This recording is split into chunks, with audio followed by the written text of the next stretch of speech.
present my research today. I'm going to explain how I use the web archives in my doctoral research. So in 2007, I set up the National Museum of Immigration History. But in spite of this, the memories of Maghreb, that is to say North African immigration, have never been integrated into the French collective memory.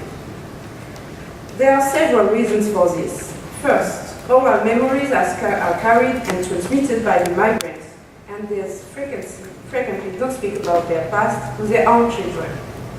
Furthermore, the strongest memories are usually marked by traumatic events such as conflicts and wars, especially the Algerian Independence War from 1954 to 1962. That is why any transmission is particularly difficult. Also, since 1962, post-colonial immigration has become a political and a media-sensitive issue. It has added to the background of racism against Arab and Muslim people in French society. A research project funded by the French National Agency, ANR, called ECRIN, that means Screens and Inequalities, has revealed that since 1962, North Africans, Arab, and especially the Algerian population have not been portrayed in the same media than the same way in the other French nationals. In this context, the web can be a new space of expression thanks to interconnections and the tools of interactions. In fact, in many respects, the web seems to be the chosen space for expression for lost or illegal voices. We're going to look at manifestations of various memory of Maghreb immigration online. First, the use of web archive to carry out historical research needs an epistemological and a methodological reflection. Secondly, I will explore the specific nature of the memory devices used to relate Maghreb immigration on the web. Finally, I will examine the effects of the juxtaposition, superposition, and coexistence of memories in this new virtual space. The first part of my paper focuses on the web as a new source for historical research. The historian is bound to the reader by a contract founded on truth. Cited sources have to be easily accessible for the reader. That's why historical research contains footnotes with references to related documents. Thus, the historical record is the very essence of the initial operation of historical research, but web contents are volatile. This instability of contents has been and still is an obstacle for historical research on the web. Of course, many historians have analyzed websites to complete their sources, but it is difficult to work only from the web without web archives. So this PhD would not be possible without the existence of French web archives. In France, there has been a law since 2006 which has expanded the legal deposit to internet documents. The web legal deposit is shared by two patrimonial institutions in France, the INA and the BNF. The objective of sharing is to guarantee the continuity of collections. The INA organizes the archiving of all media websites related to radio and television. The BNF organizes all the French websites which are not in the INA domain. That's why the BNF domain is bigger. The researcher has to learn to exploit these two complementary archive resources. The INA resources contain more videos than the BNF. The researcher can use the URL, text request, the names of websites through the INA system browser. Last but not least, shortcuts can be easily organized in this software. It is important to note that while there are more websites in the BNF database than in the INA, it is only possible to use the URL system research device with the BNF browser. So they are indeed very complementary. So, how can historians analyze the web? It is not possible to understand web archives without understanding their creative process. Researchers can browse the inner archive as they would the web, thanks to the archivist programming. So, historian likes to have access to the original document, source documents. And in the case of the web, this is not possible. The web archive is not an original document, but a product of a construction process. However, archiving is not a perfect process, and historians have to be aware of this limitation. First, sometimes the frequency of website loading is irregular. That's why the collecting process can miss elements. Also, the restitution process can fail, and then interactivity doesn't work. Finally, INA's textual research engine is very useful, but it doesn't get, of course, the same results because it uses a different research process to Google and another web search engines. Despite these limitations, web archives are very rich and will serve the historical researcher very well as long as these limitations are taken into account to create the right method. Moreover, both web archive and web alive must be seen as complementarity tools, especially for indexing and referencing processes. And as the system is open, further websites can be included. In my opinion, the critical method allows us to analyze websites if we take the limitation we have spoken about into account. The tools developed by historians in the history of media for audio and video content can be used to create a specific method as well. All the tools can be used. The analysis files, for instance, which have to include specific data, such as URL, interactivity, networking information. Then, this traditional tool is web compatible after transformation and adaptation. At the same time, new tools can be used to model interactivity, like the graphs of links in the e-diaspora project, as an example. So to sum up, we see the historian has access to good research tools for research methodology, but further specific web information needs to be added. This brings us to my second part. How are the events of North African immigration memorials on the web? From the immensity of the web, websites have been selected according to various criteria. Websites must have been created specifically for the web. Furthermore, websites are not only focused on immigration and its living memory, they also display general information which is not relevant for my subject. The corpus diversity reflects the multiplicity of actors who have created websites. They are internet users, distributors, and business press, like web media, like web TV, groups and communities for various diaspora, or media minority, like Yuma TV, Uma TV. Suburban and immigration associations and movements like Ancrage, an association for memory of immigration in Marseille.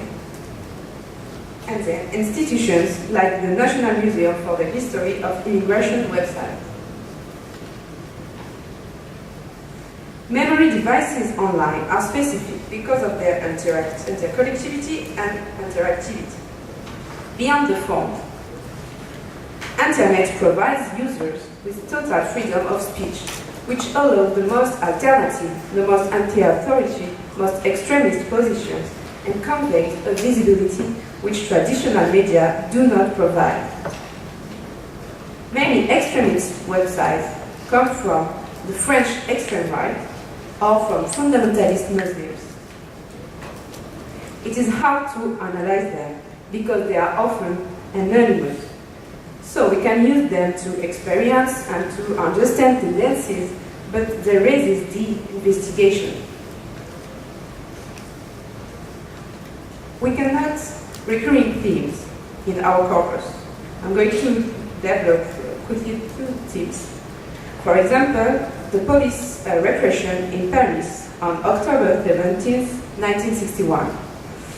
On that day, in response to the call of the Algerian Movement of Independence, the FLN, Algerian workers living in Paris demonstrated for independence.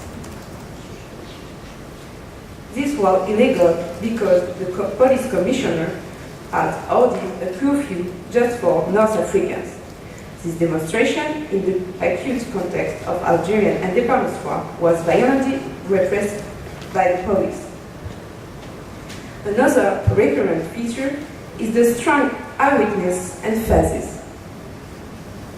Eyewitnesses are the key to memory devices online.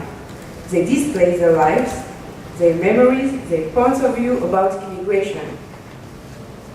Their testimonies are staged on websites. They position themselves as the bearers of truth. They also provide an emotional link for and between Internet users who can identify and empathize with them. As an example, I will develop a little research I did on minority website umatv.tv. This website is aimed at Muslim French speakers and offers an alternative information source to Islam. The website contains various sections and one on Islamophobia. This section shows 5 videos on which witnesses speak about their experience of discrimination. They are all graduates and employed and are filmed in close-up and their workplace where they experience discrimination. For example, Murad, Sofian, and Ishem are filmed in the TV studio of Uma TV. In the background, there is a TV screen with changing images, one of which attracted my attention. It shows the desecration of a Muslim cemetery. In this context, the discrimination narrative of Ishem is rendered more dramatic. All the narratives respect the same layers: the presentation of situation on the witness, then gradually the state of exclusion until the conflict, the reaction of victims, and finally, their feelings. This is a traditional discrimination narrative apart from the outcome. No one law court judged this case to be discriminatory. There was no judicial recognition of an act of discrimination. Only the members of CCIF, a movement against Islamophobia, would consider these cases discriminatory and gave legal advice on the video. Finally, in these memorial devices, witnesses show a different image of French Muslims than in the traditional media. Uma TV shows young veiled women and young bearded men. They don't seem like the caricature of a young suburban offender or extremist pressure. They seem to be ordinary citizens who want to practice their faith. They are victims who are rejected by society. This staged testimony can be interpreted in various lights. Uma TV portrays young French Muslims like victims and encourages Muslim network users to testify if they become victims of discrimination. Maybe the message is also directed at French non-Muslims, displaying Syrian young Muslims could reduce prejudice and the fear of Islam influence.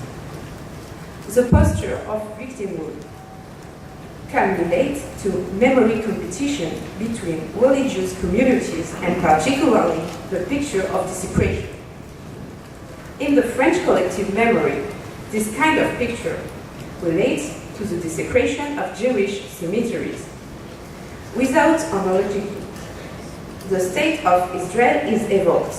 This is confirmed by the website's commitment to the Palestinian cause.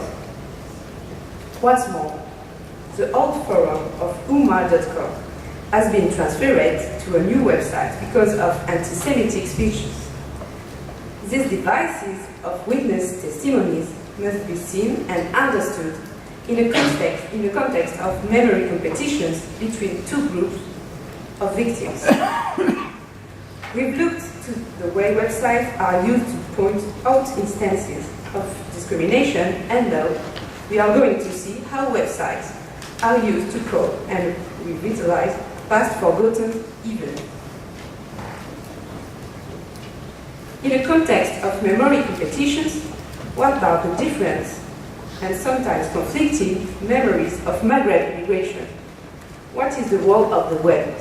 A place of confrontation, of exchange, or of consensus? Memories of Maghreb immigration online enable divergent visions of the past to be displayed. It is a militant vision, connected with the present.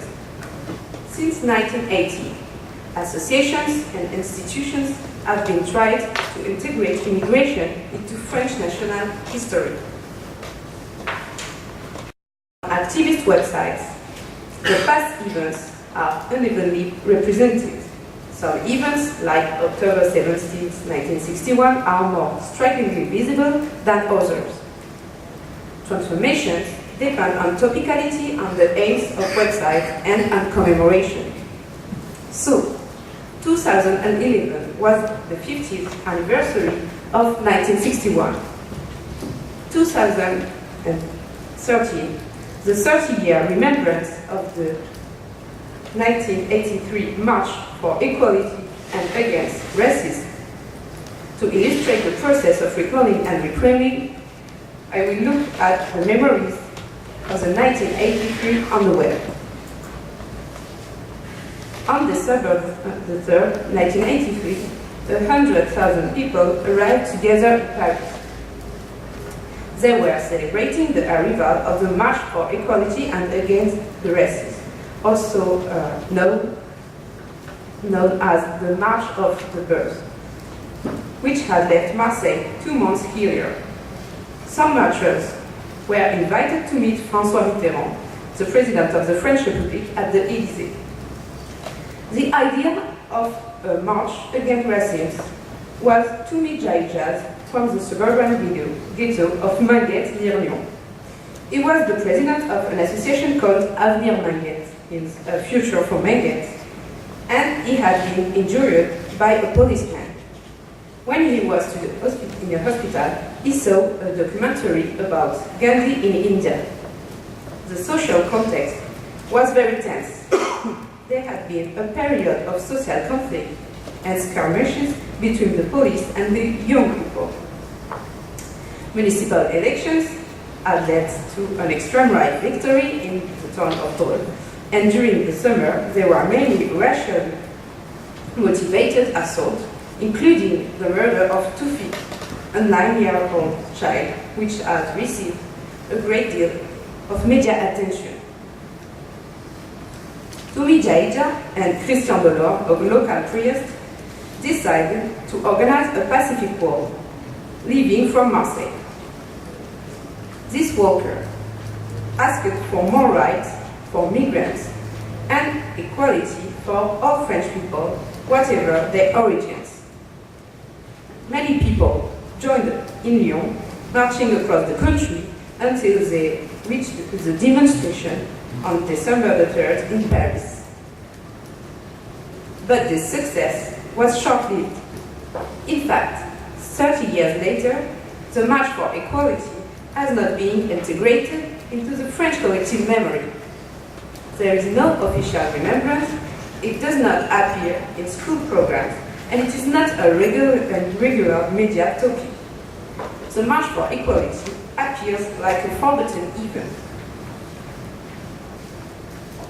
I have explored the references to the March on the web, and I discovered the lack of reference to this event in my corpus, particularly compared to 1961. I I have attempted to classify 26 websites speaking about the March for Equality. These websites are national associations like SOS Racism, suburban associations, particularly based in Lyon, minority websites, local web media, blogs linked to social networks, anonymous video on YouTube. The actors of these memorial devices are activists, journalists, and internet users. Once more, witnesses are the key to the memorial devices of 1983. They portray how the war was an important moment of hope and solidarity. They also describe with sadness online the evolution since 1983. There has been no change regarding discrimination and exclusion, especially in the suburban French ghettos. Witnesses, in fact, consider that the work has been hijacked by the Parti Socialiste, ruling party in 1983, through the association called SOS Racism, which is founded in 1984. So to sum up, witnesses transmit online a hijacked and disillusioned memorialized version of the event.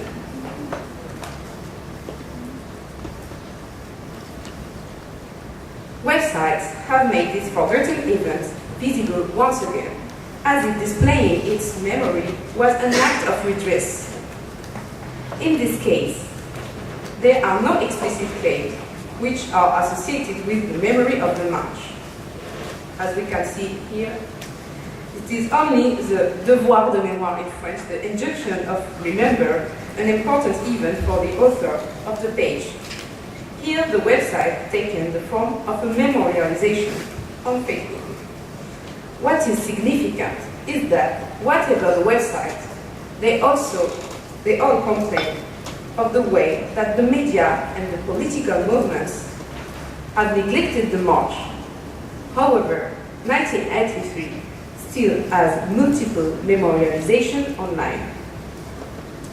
First, the website of SOS Racism does not show a hijacked memory, contrary to more recent national movements like les indigènes de la République, Republican Natives, or le Mouvement pour l'immigration à la banlieue, MIB, Movement for Immigration and Suburbs. These movements dispute the legacy of the march. Everyone aspires to be the real descendants of 1983. Their websites display conflicted interpretation of 1983. These elements show that the aim is not to display a better understanding of the historic event, but it is just to use the march to express present-day grievances. As a result, the memory of the March for Equality has become the symbol of a transmission of failed fight and a police vacuum, and this is justified to justify more radical action. As an example, on YouTube, one video is a rap video clip from the song Nique la France. I'm sorry, I am gonna have to translate, and it means fuck France, by a band called Zep, and the lyrics denounce the failure of the march and criticize the Socialist Party. At first sight, this seems to be a reclaiming of the memory of the march by a young French descendant, but in fact the lyrics were written by Saïd Bouamama, a sociologist marcher of 1983. This shows how difficult is it to build a memorialization with conflicting memory and in the absence of reconciliation processes and closure. The internet allows new, younger actors using social networks to be heard and to come to the fore. Their discourses has become radicalized and as a result of the feeling of injustice reinforced by renewed aggressions.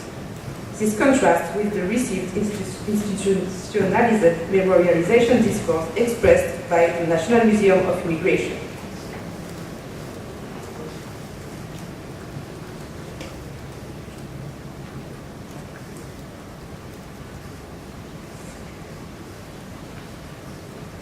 So to sum up, well, the historian can analyze the web thanks to web archives. To do so, we need to understand the technical process and adapt our traditional research method. The memory devices implemented for the Maghreb immigration memorialization displays conflicting visions of the past.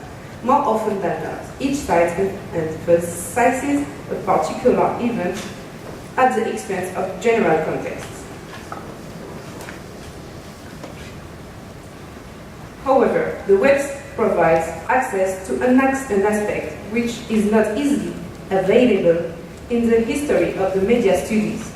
It is the ability to gain access to the reception of its discourses via the posting of content on other sites, comments, and reactions on the social networks.